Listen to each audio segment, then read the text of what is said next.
2,000 years ago, Rome wasn't just an empire, it was the world's first supereconomy.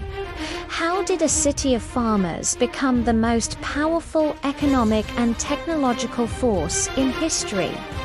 In the next 10 minutes, we'll uncover how Roman finance invented systems that still influence us today. How their engineers reshaped nature with technology that has outlasted millennia, and how the delicate balance between money and might ultimately determined its spectacular rise and inevitable fall. This is the story of the technology and finance that built Rome, and the timeless lessons it holds for our world today. Rome began with barter grain for cattle, labor for protection. But as the Republic expanded, so did complexity. The creation of a unified currency, the denarius, revolutionized trade. It was more than just silver. It was trust, mobility, and state control. The Roman treasury acted like an early central bank, regulating coinage, paying soldiers, and financing wars. This standardization wasn't just for convenience.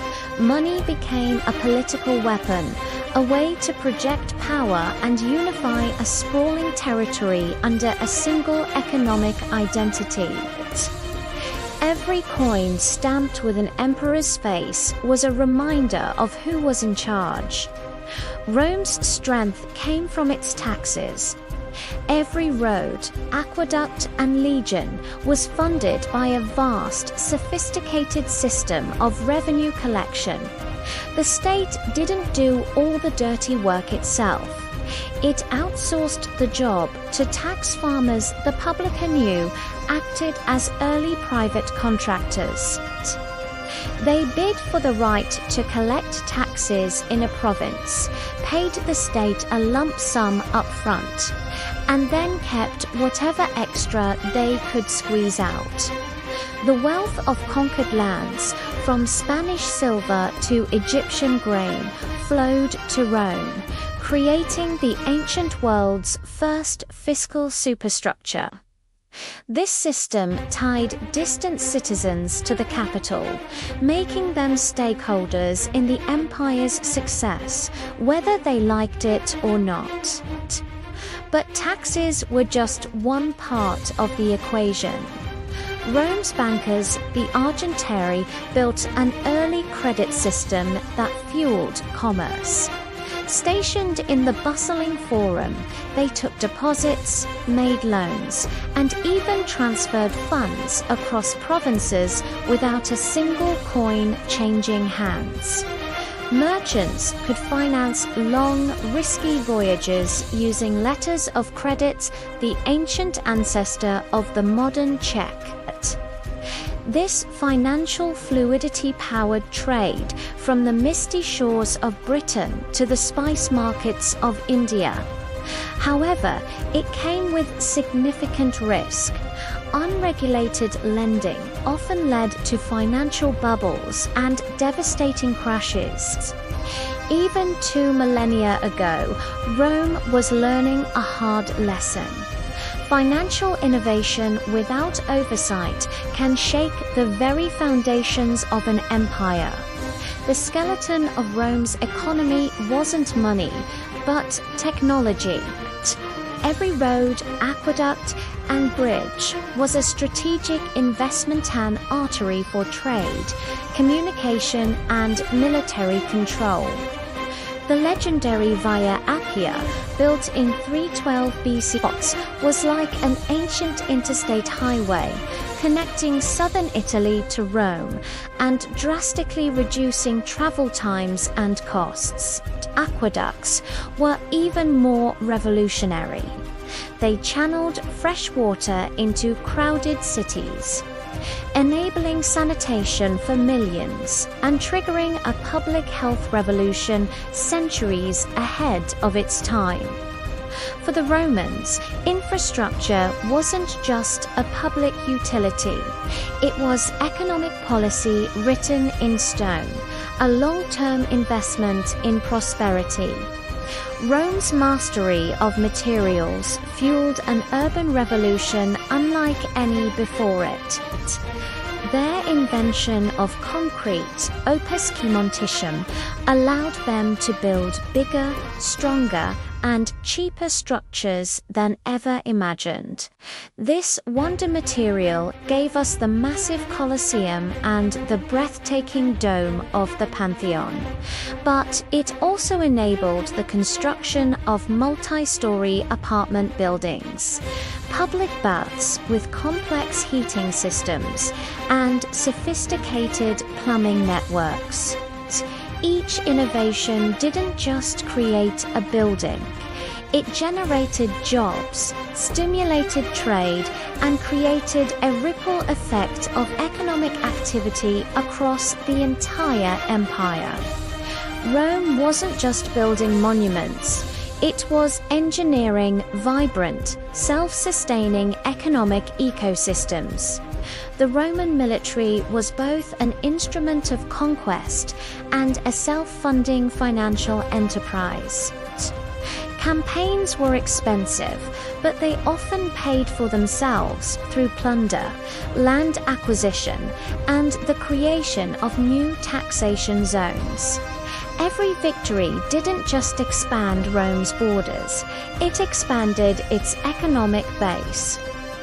The vast silver mines of Spain and the fertile grain fields of Egypt became assets on the imperial balance sheet. Military logistics, the network of roads, supply chains, and weapons production grew into massive industries themselves. The Roman economic engine marched forward on two powerful legs: the glint of coin and the might of conquest. But empire comes at a price. As Rome's borders expanded, so did its expenses. The army demanded ever-increasing pay. Cities required constant maintenance. A sprawling bureaucracy needed its salaries. To keep the machine running, emperors began to debase the currency, reducing the silver content in coins so they could mint more money. But you can't create value out of thin air. Inflation inevitably followed. People lost faith in the money. Prices skyrocketed, and trust, the invisible glue of the economy, eroded. Trade slowed to a crawl. Rome's fiscal genius began to decay, not from an external invasion, but from a fatal internal imbalance. Even as its treasury faltered and its armies faltered, Rome's technological legacy endured. The roads, aqueducts, and architectural marvels outlived the emperors and dynasties that built them. Roman engineers had created assets with lifespans measured in centuries, a form of infrastructure that acted as eternal capital. This is perhaps Rome's greatest lesson. True, lasting wealth is built on enduring systems and tangible assets, not just financial speculation. The ruins we admire today aren't merely relics of decay. They are powerful monuments to engineering design that outlasted imperial debt.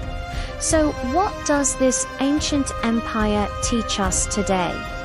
Rome's story shows that finance and technology are deeply intertwined. They rise and fall together. A stable currency enables innovation, and meaningful innovation sustains economic value. When either one fails, when debt outpaces real productivity, decline is not far behind. from global trade and public infrastructure to currency debates. Today's superpowers are grappling with the very same patterns. The critical question remains: will we learn the lessons that Rome ultimately forgot? The Empire of Rome may have fallen, but its lessons on building cities, systems, and economies remain etched in history. Because every civilization, from Wall Street to Silicon Valley, still walks the same path Rome once paved: the eternal pursuit of wealth, order, and immortality through innovation. Thank you so much for joining us on this journey through ancient Rome. If you found this fascinating, please give this video a like, and don't forget to subscribe and hit the notification bell so you won't miss our next exploration into the past. We'll see you in the next video.